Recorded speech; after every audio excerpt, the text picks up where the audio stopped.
वाचवायचा असेल तर मिळेल त्या व्यासपीठावरनं तुम्ही लढलं पाहिजे. राजू परुळेकर अभ्यासू, निर्भीड परंतु संयमी भूमिकेच्या जोरावर अत्यंत कमी कालावधीत प्रिंट आणि इलेक्ट्रॉनिक मीडियामध्ये आपला प्रभाव निर्माण करणारे राजू परुळेकर.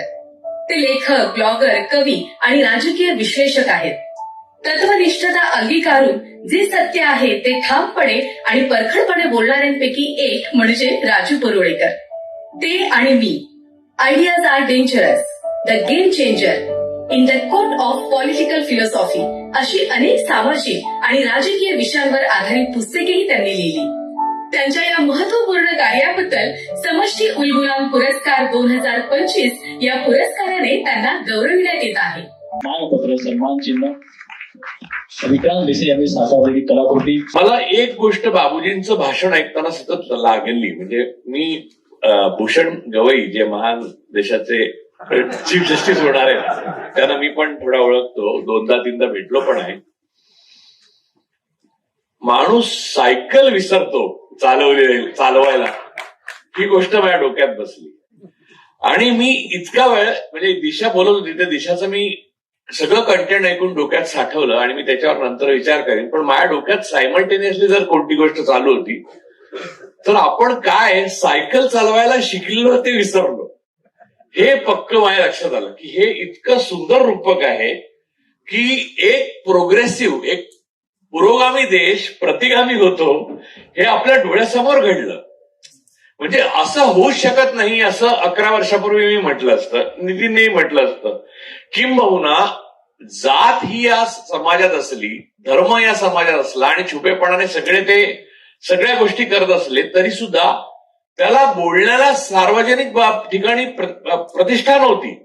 म्हणजे आम्ही मित्र बसलेलो असू आणि असं कोणी बोललं तर आम्हाला त्या माणसावर बहिष्कार टाकायचं हे माहिती होतं. आता या गोष्टीला प्रतिष्ठा निर्माण झाली.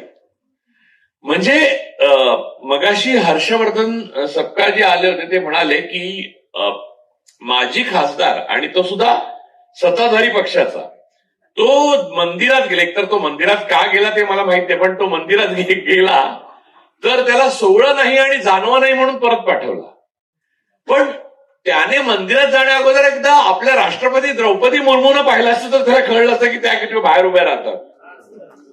ज्या पद्धतीने, अशा पद्धतीने 12 वर्षापूर्वी वगैरे कोणी विचार केला असता, असं सांगितलं असतं तर आपण विश्वास कसा ठेवला. म्हणजे छुप्या पद्धतीने सगळं चालू होतं. म्हणजे मी सातत्यपूर्ण लिखाण आणि बोलण्यातनं आणि ज्या माध्यमातनं मी काम केलेलं आहे तेव्हा मी हे पाहिलेलं आहे.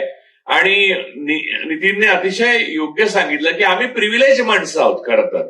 म्हणजे ज्या माध्यमामध्ये मी मागच्या वेळेला एकदा भाषणामध्ये माझ्याबरोबर वैभव छाया माझ्या मागेच उभा होता, म्हणजे तो नेहमीच माझ्या मागे उभा असतो. तर त्याच्याबद्दल मी असं म्हटलं होतं की त्याला जर प्रिव्हिलेज क्लासमधनं तो येतो तर तो कित्येक वेळा कित्येक आस्थापनांचं संपादक झालेला असतं आतापर्यंत. इतकं पोटेन्शियल असलेला तो मनुष्य आहे. पण केवळ तो एका विशिष्ट प्रवर्गात नाही, तो त्यामुळे त्याला काही संधी मिळत नाही. मी मागच्या वेळेला म्हणजे खूप काळानंतर म्हटलं, परंतु हे छुपं होतं, आता उघड झालं. आणि ते इतकं उघड झालं की मला असं म्हणजे हे इतकं म्हणजे मला तुम्ही बाबूजी बोलत होता त्याच्यानंतर हसू येणं मला बंद आलं. म्हणजे मला हसू येत होतं पण मला त्रास व्हायला लागला की माणसं सायकल चालायला विसरला. मी भूषण गवईंबद्दल मी तुम्हाला एक माझाच किस्सा सांगतो. म्हणजे आता मुद्दा आपण तिथपर्यंतच आलो आहोत तर नंतर ज्युडिशरीवर पण येऊ. म्हणजे दिशाने बोलल्या तर पुढे नेण्याचा मी थोडक्यात बोलतो, फार वेळ घेणार नाही. सगळ्यांनाच भूका लागतं त्याची मला कल्पना आहे. तर मुद्दा हा की भूषण गवईंना मी एकदा इथे सेंट रेजिसमध्ये एक लिगल कॉन्फरन्स होती त्याला भेटलो होतो. तेव्हा ते सुप्रीम कोर्टात जज झालेले ऑलरेडी. तर मी तेव्हा रमण्णा चीफ जस्टिस होते. तर मी त्या रमण्णांना भेटलो, म्हणजे भूषण गवईंना भेटलो. भूषण गवईंना पाहिलं, अरे मी म्हटलं सर मी दिल्लीत वगैरे आलो तर कधी भेटा. अरे मराठी माणूस मराठी माणसाला ओळखणार नाही तर कुठे काय असं बोलले मला. पण मी आता बाबूजींची कथा ऐकल्यावर मी म्हटलं की मराठी विसरले तर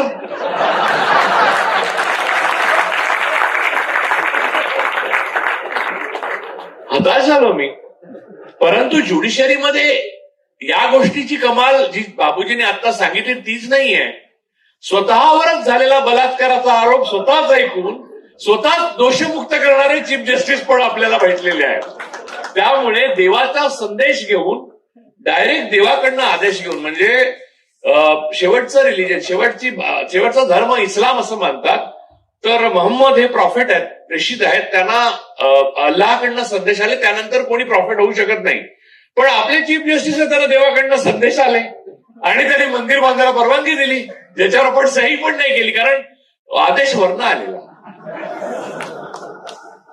बरं, ज्यांनी आदेश दिला तो देव नाही, नॉन बायोलॉजिकल आहे.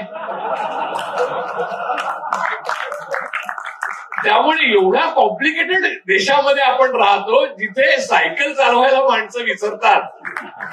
जी शिकली आहे, म्हणजे पोहायला शिकतो माणूस आणि सायकल चालवायला, या दोन गोष्टी माणसं कधीच विसरत नाही. म्हणजे जो माणूस पोहायला शिकतो त्याने पाण्यात उडी मारून आत्महत्या करू नये, कारण बराच वेळ त्याला पोहत राहायला लागतं, थकल्यावर बुडतो तो.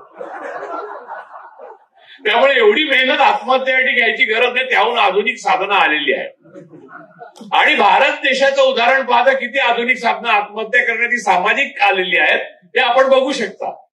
सरळ सरळ एक समाज आत्महत्या करतोय. कोणताही म्हणजे आपण शास्त्रीय विचार करण्याची पद्धत, सायंटिफिक टेम्परामेंट, आपल्या आधुनिक शाखा, कला शाखा, विचार करण्याच्या पद्धती, आपल्या मधल्या भिंती मोडून ब्रिज बांधण्याची, जी पूल बांधण्याची प्रक्रिया, या सगळ्या नष्ट करून आपण आपली मंदिर असताना मशिदींसमोर जाऊन नाचतो. म्हणजे आधी आंदोलन केलं मंदिर बांधायचं, ते बांधून झाल्यावर ते मंदिर सोडून दिलं, कारण तिथे सीटच आली नाही निवडून, तिथे पराभूत झाले, ते सोडून दिलं आणि मग मशिदींसमोर जाऊन नाचायला लागले, कारण त्यांच्या लक्षात आलं जागृत देव इथे नाही तिथे आहे.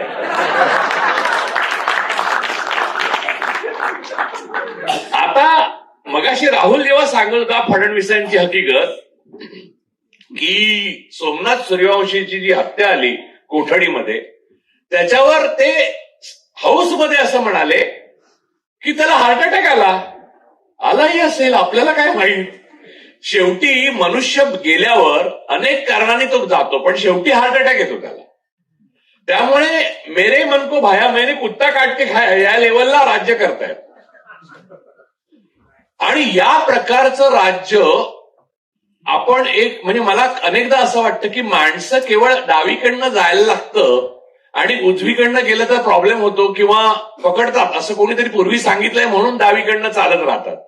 आणि कायदा आणि सुव्यवस्था आपल्याकडे आहे, अन्यथा आपण अनर्कीत पोचलेलो आहोत. आपण एका अराजकात पोचलेलो आहोत जिथे माणसं आपल्याला जी संस्कृती, सभ्यता आणि चांगुलपणा, मानवता, माणसात भेद नाही, हे सगळं शिकवण्याचा प्रयत्न काही महापुरुष करत होते, ज्यामध्ये महात्मा फुले, डॉक्टर बाबासाहेब आंबेडकर, राजर्षी शाहू महाराज, गाडगे महाराज, अनेक, म्हणजे मी अनेक पुन्हा हे सांगतो.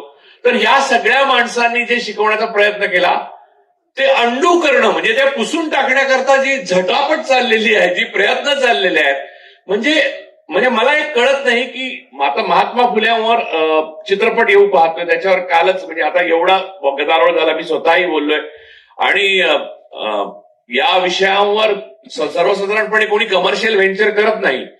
पण नितीन वैद्य हा हाडाचा कार्यकर्ता असल्यामुळे ज्यात पैसे नाहीत त्यात काम करून दाखवायचं, याची त्याला फार हौस आहे. तर ज्यात प्रॉफिट नाही असंच काम आपण केलं पाहिजे, हे त्याला लहानपणापासून त्याच्या मनावर बिंबलेलं आहे. त्यामुळे तो आपल्या कंपनीतर्फे असे प्रोजेक्ट करतो. तर ते त्याने केले. आणि आता जे दिग्दर्शक आहेत त्याचे महात्मा, ते सतत सांगतात किधर है मेरे को प्रॉफिट, किधर है मेरे को प्रॉफिट. अरे तो त्यांना एवढे व्हल्नरेबल बनवले, मला वाटतं रोज दम देत असणार वरनं अमित भाई, की वो फुले का देखा, वो ऐसा आएगा तो मैं देखेगा. तर तो बिचारा माणसाला जगण्याला काहीशे दिवस उरल्यासारखा जगतोय तो इतकी भीती निर्माण करून, एवढा भीतीदायक समाज निर्माण करून आपण ह्या समाजात राहतोय. तर हे दुसरं जेल नाहीये का? आणि दुसरं असं की जाती व्यवस्थेच्या बाबतीत ती जेलमधलं म्हणाली, तर आपल्या समाजात आता जाती व्यवस्थेचं काय परिस्थिती आहे? ओपनली आता जाणवी दाखवायला लागलेत लोक, ओपनली आपण पंडित असल्याचं गाडीच्या मागे लावून फिरतायत. आणि मुस्लिम आणि दलित आणि ट्राईब्स, म्हणजे जे नोमॅडिक ट्राईब्स आहेत किंवा शेड्यूल ट्राईब्स जे आहेत, त्यांना जगण्याचा अधिकार नाही असा हायपोथेसिस असलेली एक संस्कृती आपण उभी केली आता 11 वर्षात.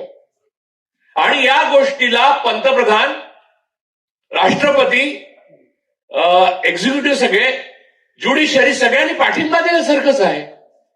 म्हणजे तुम्ही या विषयावर जर रिट, म्हणजे आता तिने योग्य सांगितलं की चळवळीला पर्याय नाही, म्हणजे त्याच मुद्द्यावर बोलून मी संपवतो की जर तुम्ही उद्या अपील केलं, पीआयएल केली, एखादा ड्राफ्ट जरी केला रोहितसाठी, आपण वेमूला ड्राफ्ट तयार केला, रोहित ड्राफ्ट तयार केला, तुम्हाला आम्ही या सगळ्या प्रक्रियेमध्ये जे राहुलने सांगितलं की इथलं इलेक्शन मॅन्युप्युलेट होतं, त्याच्यावर आम्ही हेच बनवलं, त्याच्यावर संशोधन करून आम्ही अहवाल बनवला. आम्ही परभणीला सोमनाथ सूर्यवंशीच्या नाही का, राहुल या प्रक्रियेत आम्ही आणि राहुल एकत्र होतो. सोमनाथ सूर्यवंशीच्या हत्या जी कोठडीत झाली होती त्याच्यावर आम्ही अहवाल बनवला. एकाही वृत्तपत्राने, एकाही माणसाने, एकाही संस्थेने तो गंभीरपणे बोललं पण नाही, सांगितलं पण नाही आणि कळलं पण नाही. कारण लोकांना एकच गोष्ट माहिती की बॉसने बोला आहे, ऐसा नाही बोलणे का, बस.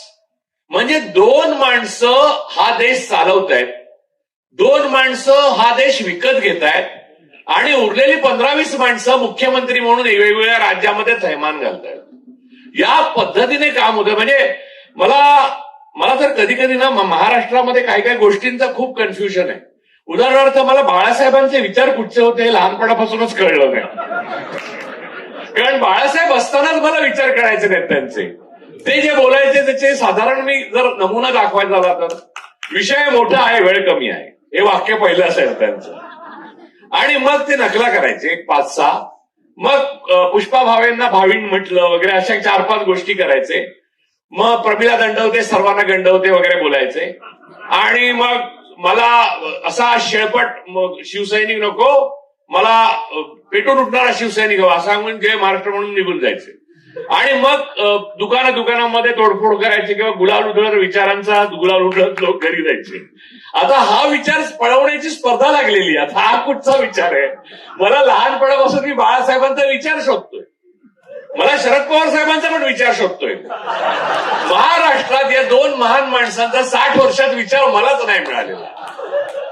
त्यामुळे प्रॉब्लेम असा झालेला आहे की महाराष्ट्राचा नेमका विचार गेल्या 60 वर्षात काय आहे, ज्यामुळे आपण पुरोगामी म्हणत होतो महाराष्ट्राला, हेच कळत नाहीये मला. कारण मी काल एका कार्यक्रमात म्हणालो की आता ही फुले पगडी घालून जाईन असं मी म्हटल्यामुळे नितीनने मला लावून धरलं की घालून जा, थोडी टाईट होते, मी टाईट जर लूज करून घे आणि मग घाल. तर मूळ मुद्दा असा आहे की महाराष्ट्रामध्ये एवढा पुरोगामित्व जे ठासून भरलं होतं गेले 10 वर्षापूर्वीपर्यंत, त्या पुरोगामी महाराष्ट्रामध्ये मुंबई महाराष्ट्रात आल्यावर 1960 मध्ये 107 लोकांनी म्हणजे बलिदान करून मुंबई महाराष्ट्रात आली. त्यात सगळे म्हणजे सर्व जाती धर्माचे लोक समाविष्ट होते. शाहीर अमर शिखांपासून, अत्र्यांपासून, जेध्यांपासून सगळे लोक होते. समस्या ही आहे की ते आल्यावर मुंबईमध्ये पवारांच्या आशीर्वादाने जमीन देऊन स्मारक सावरकरांचं उभं राहिलं, ना डॉक्टर आंबेडकरांचं उभं राहिलं, ना राजर्षी शाहू महाराजांचं उभं राहिलं, ना छत्रपती शिवाजी महाराजांचं उभं राहिलं, ना महात्मा फुल्यांचं उभं राहिलं. आणि या 4 लोकांची नावं घेण्यात अख्खे 60 वर्ष मी पवारांना बघतोय. त्यामुळे त्यांचा विचार कुठचा आहे मला कळेना. की आपण ज्याला जमीन देतो तो आपला विचार, का आपण तोंडाने त्याची नावं घेत होतो. म्हणजे कसं आहे की आमच्या आफ्रिकेतले काका येणार आणि मग खूप संपत्ती आपल्या नावावर करणार, असं जे वाटतात ते आफ्रिकेतले काका कधी येतच नाही. तसं महाराष्ट्राच्या पुरोगामित्वाचं झालं शेवटी. या महाराष्ट्राच्या पुरोगामित्वाची आणि भारताच्या पुरोगामित्वाची शोकांतिका जर खरी काय असेल तर एका भ्रमात आपण 60 वर्ष जगलो आणि उरलेल्या 10 वर्षात, गेल्या 11 वर्षात आपण वास्तवात आलो त्या भ्रमाच्या. हे आपलं सत्य आहे. आपण सायकल शिकलो नव्हतो, आपण फक्त गुडघे फोडून घेतले आणि एक दिवशी बंद केली सायकल शिकायची आणि सांगितलं की सायकल शिकलो होतो पण विसरलो. इथे संपतो आपला प्रवास. आपण स्वातंत्र्य चळवळीनंतर कोणत्याही प्रकारच्या वैचारिक क्रांती आणि वैचारिक संघर्षाला नकार दिलेला एक अत्यंत स्टेटस को मेंटेन करणारा समाज आहोत. आणि आपली लोकसंख्या एवढी प्रचंड आहे की ती एक माणूस परत भेटत नाही, त्यामुळे प्रत्येकाकडे खोटं बोलता येतं.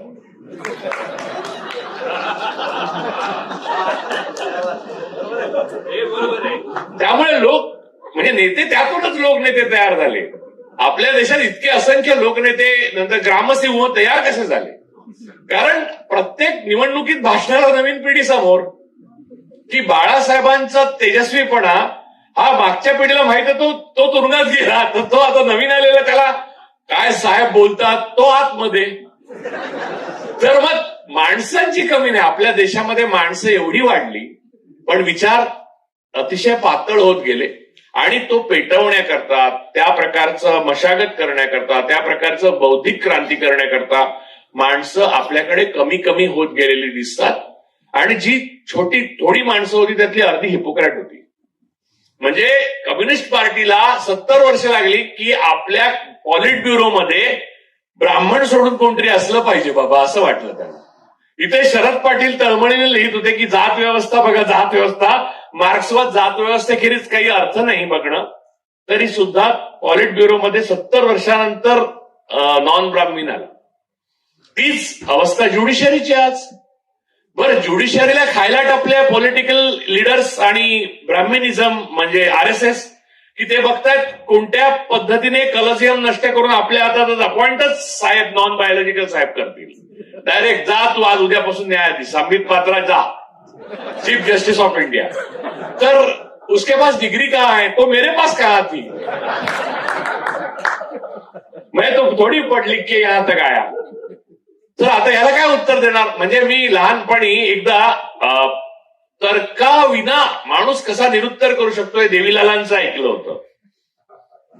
त्यांना तेव्हा घराणेशाहीवर वगैरे समाजवादी फार बोलायचे ना. तर विचारायला त्यांना कि आप परिवारवादी हो तो आपने ओम प्रकाश चौटाला को मुख्यमंत्री बनाया, आप हमेशा इंदिरा जी को बोलते हो लेकिन आपने अपने टाइम आया तो आपने उनको बनाया. तो मैं अपने बेटे को नहीं बनाऊंगा तो क्या भजनलाल के बेटे को बनाऊंगा, असं त्यांनी उत्तर दिलं एका शब्दात.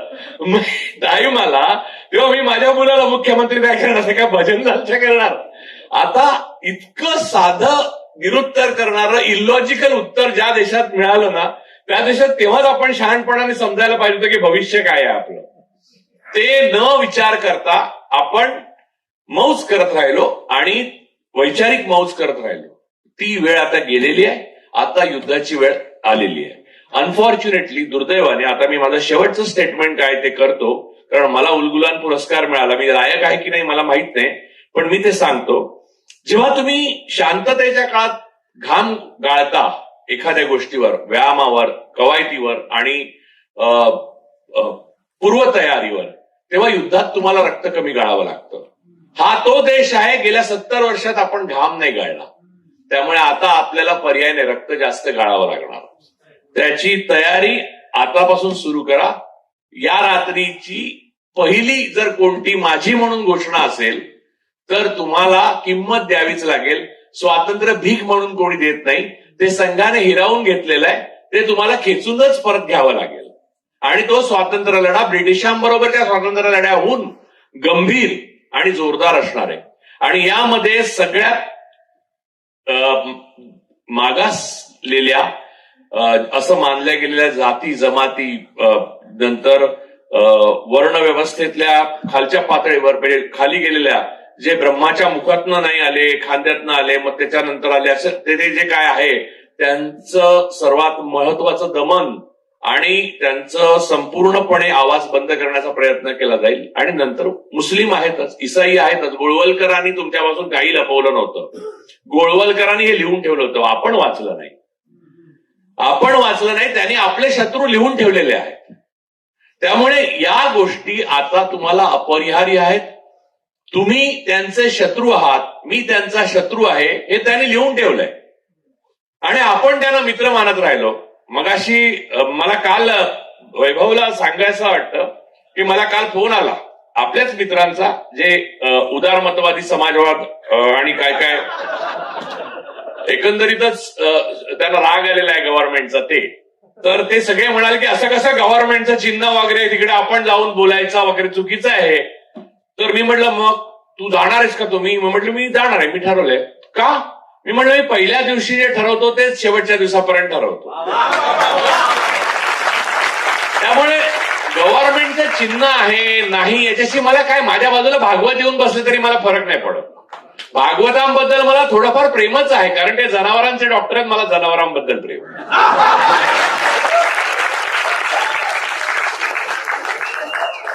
तर मुद्दा असा आहे की मी इथे आलो आणि हे जे काही इथे आपण सगळं बोलतोय आणि 2 दिवस करतात वैभव पासून सगळे राबले, ते या ज्या खुणा आहेत ना त्या नेशनशी संबंधित आहेत. वापरणारं स्टेट जे आहे ना ते माणसांविरुद्ध एकतर्फी वॉर करतंय, म्हणजे युद्ध करतंय. आपलं ज्यांच्याशी युद्ध आहे ते हे नाहीये सरकार, म्हणजे आपला देश नाहीये.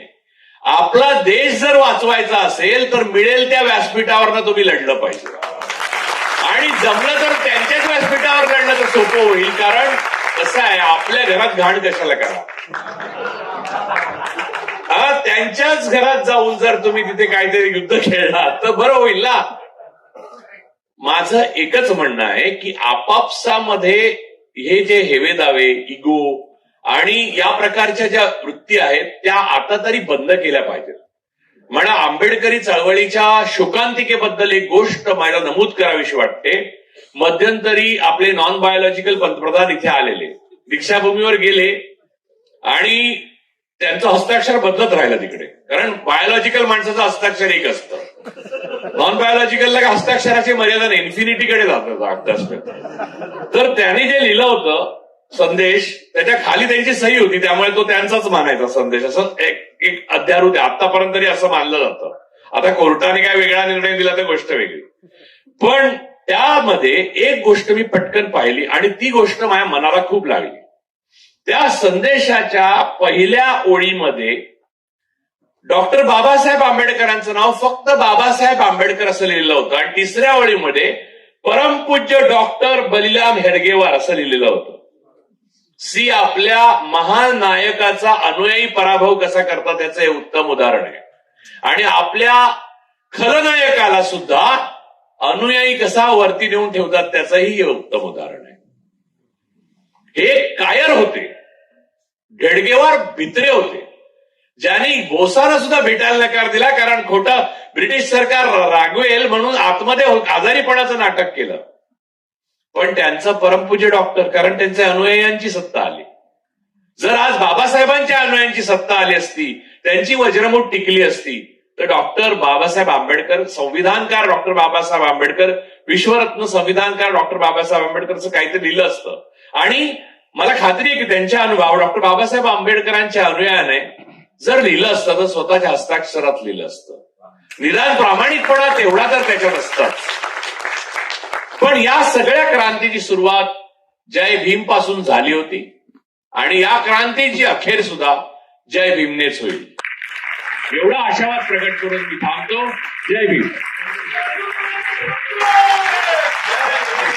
बागल सर्व्हिसेस, सुरक्षितेची खरी साथ. आरोग्य विमा, वाहन विमा, टर्म इन्शुरन्स, जीवन विमा, म्युच्युअल फंड, गुंतवणूक, सर्व कंपन्यांची विमा व क्लेम सुविधा. आमचा पत्ता shop number 26, metro complex, Kuldan road, Karjat. संपर्क क्रमांक 9011400903. एक वेळ अवश्य भेट द्या. बागल सर्व्हिसेस, तुमच्या आर्थिक सुरक्षितेचा विश्वासू साथीदार.